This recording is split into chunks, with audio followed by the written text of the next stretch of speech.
Good morning. Welcome to OJS with IAS Academy. We are discussing MCQs based on daily current affairs. These are the 10 topics which we will cover today. Try and answer minimum 7 out of 10 so that you are well prepared for it. Alright. Question number 1 is in reference to 6th schedule and the correct option here is option B, which is the act of parliament or state legislature do not apply to autonomous district. क्या मतलब हुआ इसका? जो हमारा 6th schedule है Indian constitution का, उसमें कुछ ऐसे प्रोविज़न हैं जिसमें कि एडमिनिस्ट्रेशन जो ट्राइबल एरियाज़ का है, जैसे कि असम, मेघालय, त्रिपुरा और मिज़ोरम के लिए बने हैं.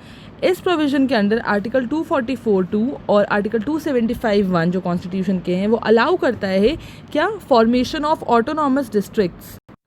क्या अलाउ करता है ये? फॉर्मेशन ऑटोनॉमस डिस्ट्रिक्ट काउंसिल्स का, ताकि वो एडमिनिस्टर कर सके रीजन्स को जिनके पास ऑटोनॉमी है विद इन दी स्टेट्स. ठीक है. ट्राइबल्स के पास फ्रीडम है to exercise legislative and executive powers. किसके थ्रू? एडीसीज के थ्रू, ऑटोनॉमस डिस्ट्रिक्ट काउंसिल्स के through, and region councils to conserve their rights, culture and ethnicity. Act of Parliament or state legislature do not apply to autonomous districts or apply with specified modification and exceptions. Alright, जो governor है he can organize and reorganize autonomous districts and increase or decrease their areas or change their names or define their boundaries. कौन कर सकता है ये सारी चीज़ें? Governor. ठीक है. बढ़ते हैं अपने नेक्स्ट क्वेश्चन की ओर, which is question number 2. Consider the following statement with reference to Panchayati Raj institution, and the correct option here is option D, which is none of the above. So, Panchayati Raj institutions जो हमारा एक ऐसा system है rural local self government India का, जो कि constitute हुआ था, कॉन्स्टिट्यूशनाइज हुआ था 73rd कॉन्स्टिट्यूशनल अमेंडमेंट एक्ट 1992 में.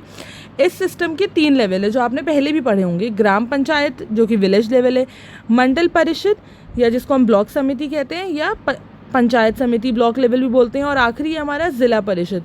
तो ये 3 टायर में डिवाइडेड है. ठीक है. ये जो रिजर्वेशन है सीट्स की, वो शेड्यूल कास्ट, शेड्यूल ट्राइब्स की होती हैं पंचायत के लिए in proportion to the population, और 33.3% वुमेन के लिए फिक्स्ड है. स्टेट इलेक्शन कमीशन कंडक्ट करता है इन इलेक्शंस को, जो कि पंचायत राज इंस्टीट्यूशंस में होता है. हम क्यों इसके बारे में बात कर रहे हैं? क्योंकि भी हरियाणा ने एक बिल इंट्रोड्यूस किया है स्टेट असेंबली में, जिसमें उन्होंने ये बोला है कि 50-50 रिजर्वेशन होनी चाहिए पंचायत पोल की औरतें और आदमियों के लिए. ये बिल एम करता है to rotate seats between male and female representative after each term. Question number 3, it is in reference to glanders disease, and the correct option here is option A, which is it is a contagious disease caused by bacterium to horses and mules. ये जो हमारी बीमारी है ना, ये सिर्फ horses या mules में नहीं होती है, डंकीज़ में भी होती हैं. पढ़ते हैं इसके बारे में. और ये एक जूनोटिक डिजीज़ है, ये कंटेजियस डिजीज़ है और बैक्टीरियम से होती है जिसका नाम है बुरखोडेरिया मलई. इसकी जो साइंस होती हैं उसमें फॉर्मेशन ऑफ नोड्यूलर लेजन्स होते हैं जो कि लंग्स में होता है, और ulceration of mucous membranes and upper respiratory tract. ये जो बैक्टीरिया होता है, this is able to infect humans और इज़ अ जूनोटिक एजेंट. तो किस किस को करता है? जो जूनोटिक एजेंट होते हैं या फिर ह्यूमंस को. ट्रांसमिशन कैसे होता है?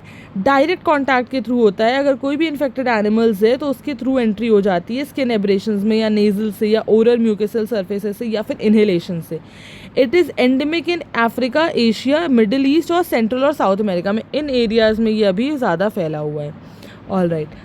Our next question is in reference to Fujiwara effect, which was recently in news as well, and the correct option here is option C, which is 2 hurricane combine होके एक बड़ा मेगा हरिकेन बना था. ठीक है. इसका क्या है, क्या होता है, मैंने आपको ये बता दिया है. जब कोई 2 हरिकेन एक ही डायरेक्शन में स्पिन करते हैं और वो पास आते हैं और एक बन जाते हैं, और उसके बाद वो और बड़ा हरिकेन बन जाता है. ठीक है. ये जो फिनोमिना है, ये 2 नियर बाई साइक्लोनिक वॉर्टिसेस जब एक साथ मूव करते हैं क्लोज डिस्टेंस में between the circulation of the corresponding low pressure areas, binary interaction होता है स्मॉलर सर्कुलेशन का, और इसकी वजह से जो डेवलपमेंट होती है वो क्या होती है? साइक्लोन और बड़ा हो जाता है साइज़ में, जिसकी वजह से 2 साइक्लोन मर्ज होकर एक बन जाते हैं. एक्स्ट्रा ट्रॉपिकल साइक्लोन्स जो होते हैं वो टिपिकली इंगेज करते हैं बाइनरी इंटरेक्शन में with in 2000 kilometre of one another, जबकि ट्रॉपिकल साइक्लोन टिपिकली इंटरेक्ट करते हैं 1400 kilometre of each other.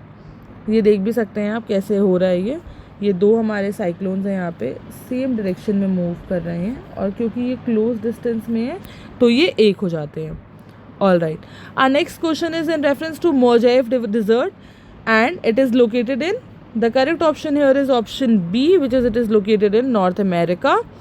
And इसके बारे में और जानते हैं, हमारा जो मोजेव डेजर्ट है वो एग्जैक्टली है क्या, कहाँ पे लोकेटेड है, ये मैंने आपको बता दिया है। मोजेव डेजर्ट जो है हमारा वो एरिड रेंज शैडो है, हमारा एरिड रेंज शैडो डिज़र्ट है, और ड्राइएस्ट डिज़र्ट है कहाँ पे, नॉर्थ अमेरिका का ड्राइएस्ट डिज़र्ट है ये।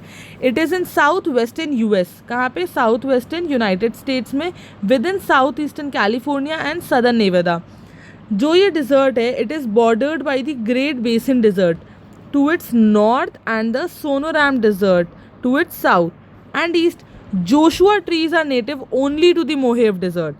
हम क्यों इसके बारे में बात कर रहे हैं, क्योंकि जो डेथ वैली है मोहेव डिज़र्ट में, it has reach the highest air temperature of 54.4 Celsius recorded on the planet in at least a century.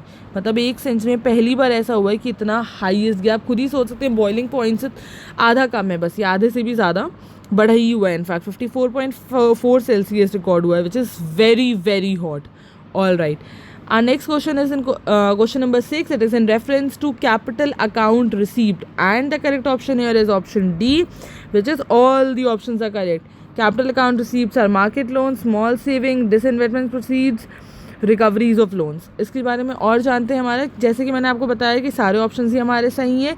ये एक ऐसा रिसिप्ट है जो कि रिजल्ट करता है in either reduction in government assets, sale of share, disinvestment, या इंक्रीज करता है लाइबिलिटी में। तो क्या करता है, या तो एसेट्स को डिक्रीज करेगा या लाइबिलिटी को इंक्रीज करेगा। ठीक है, इसको कहते हैं हम कैपिटल रिसीप्ट। ये जो रिसीप्ट्स होती हैं they are not part of a normal operation of government business. दो तरह की होती हैं, या तो डेट रिसीप्ट्स या तो नॉन डेट रिसीप्ट्स। जो डेट रिसीप्ट्स होती हैं वो रिसीप्ट्स होती हैं जो कि गवर्नमेंट को रीपे करना होता है आगे with interest. Non debt receipt जो होती हैं वो होती हैं जो गवर्नमेंट को by sale of some assets पे करना होता है। ज़्यादातर जो कैपिटल रिसीप्ट्स होती हैं गवर्नमेंट की वो डेट रिसीप्ट्स होती हैं, और हम लाइबिलिटी साइड में शो करते हैं गवर्नमेंट के बैलेंस शीट में। सही बात है। बढ़ते हैं अपने नेक्स्ट क्वेश्चन की ओर, which is question number 7. It is in reference to corporate social responsibility, CSR, and we have to choose the incorrect option here, and the incorrect option here is option B, which is all companies are required to spend 2% of average net profit of 3 years on CSR. ये गलत क्यों है? ये गलत इसलिए है क्योंकि जो कंपनीज़ हैं जिनकी नेटवर्थ 5 बिलियन या उससे ज़्यादा है, उनकी जिनकी एनुअल टर्नओवर हमारी 10 बिलियन से ज़्यादा है, या नेट प्रॉफिट उनका 50 मिलियन से ज़्यादा है, they are required to spend 2% of their average net profits of 3 years on. ठीक है, तो सारे कंपनीज़ को नहीं, जिन कंपनीज़ के ऊपर ये कंडीशन है सिर्फ उन कंपनीज़ को CSR 2% से ज़्यादा स्पेंड करना रहता है। CSR एक ऐसा प्रोसीजर है हमारा जिसमें हम एसेस करते हैं ऑर्गेनाइजेशन की कि वो क्या इम्पैक्ट सोसाइटी की तरफ अपनी क्या रिस्पॉन्सिबिलिटी वो फुलफ़िल कर रही है।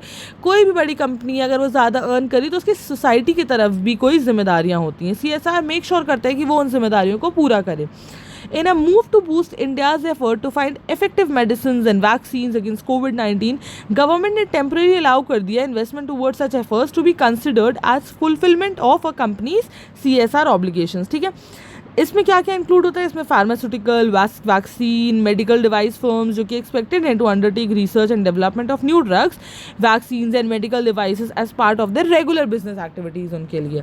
ठीक है, question number 8 is in reference to term 2018 VP1। अब क्या है ये? The correct option is option ए।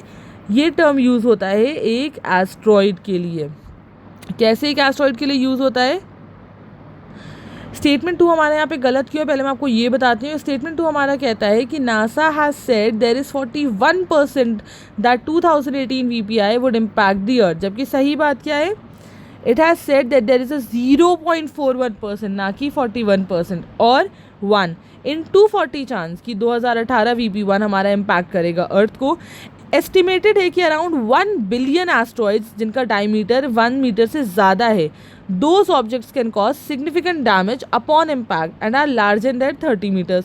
जो चिकुक्स क्लब है इम्पैक्टर, ये एक सेलेस्टियल ऑब्जेक्ट है जिसकी वजह से सडन एक्सटिंक्शन होती है ज़्यादातर, जैसे कि dinosaur species 66 million ago had a diameter of over 10 kilometres. तो ऐसी चीज़ों से इम्पैक्ट होता है। 2018 VP1 का जो डायमीटर है ऑफ ऑल उसके 2 मीटर का है, around the size of a small automobile, and would likely burn up into an impressive fireball after entering the earth's atmosphere. जैसे ही वो घुसेगा वो फायरबॉल की वजह से हो सकता है जल जाए बिफोर रीचिंग द ग्राउंड पे पहुंचने से पहले ही। नासा के हिसाब से such an event happens about once every year, हर साल में एक बार ऐसा इवेंट होता है। All right, our next question is question number 9. It is, which of the following was considered as the basic unit of political organization in what? In Rigvedic period. And the correct option here is option A, which is family. So हमारा option A correct क्यों है? क्योंकि जो basic unit होती है political organisation की, जिसको हम कूला या फिर फैमिली कहते हैं, सेवरल जॉइंट फैमिलीज जो एक साथ रहती हैं on the basis of the kinship to form a village और ग्राम। जो लीडर होता है ग्राम का उसको हम ग्रामानी कहते हैं। जो ग्रुप ऑफ विलेजेस होते हैं जो एक साथ आते हैं उनको, उसके यूनिट को हम वीसू कहते हैं, जिसको विश्वपति हैंडल करता है। जो हाईएस्ट पॉलिटिकल यूनिट होती है वो जना या ट्राइब बोला जाता है। बहुत सारे सेवरल जो ट्राइबल किंगडम्स होते हैं जो ऋग्वेदिक पीरियड में थे, जैसे कि भारतास, मत्स्यास, यादूस, पुरूस। हेड ऑफ द किंगडम जो होता है उसको हम राजन या फिर किंग कहते हैं। ऑलराइट, सो ये एक हमारी छोटी सी हिस्ट्री थी पॉलिटिकल ऑर्गेनाइजेशन कैसा होता था ऋग्वेदिक पीरियड में। Now question number 10, which is the last question, it is in reference to Libya does not share border with which of the following country. And the correct option here is option C, it does not share border with Mali. Libya जो है ना हमारा, it is bounded by Mediterranean sea, north side से। Egypt से वो bounded है east side से। Sudan से बाउंडेड है वो साउथ ईस्ट साइड से। निगार और शाद से वो है साउथ साइड से। और टूनीसिया और अल्जीरिया से वेस्ट साइड में। तो ये है इसका सारा लीबिया का कि किस किस से वो सराउंडेड है, किससे नहीं सराउंडेड है, माली से। Alright, that's it for today guys. Thank you so much for joining in. I hope आपको आज का सेशन समझ आया हो और इंटरेस्टिंग लगा हो। कोई भी डाउट हो आपको, आप हमेशा हमें कॉन्टैक्ट कर सकते हैं। ये हमारी कॉन्टैक्ट डिटेल्स हैं। If you want to contact us, these are our following contact information. You can follow us on Instagram. Don't forget to push the subscribe button. Thank you. Stay safe.